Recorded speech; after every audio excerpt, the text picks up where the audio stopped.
Assalamu Walaikum. In this video, how to remove text from background in photopea. Let's begin.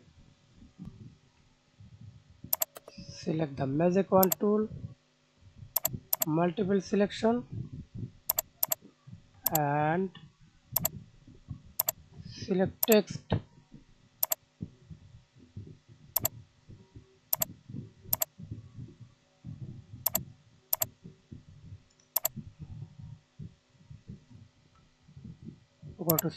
Go to select tab, modify, expand.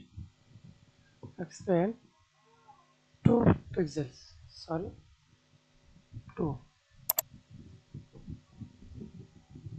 See this? Select 2 pixels. Sorry,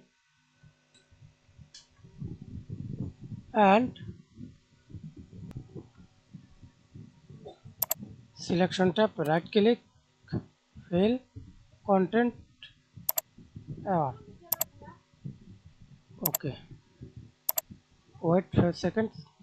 Press Ctrl D. Remove text.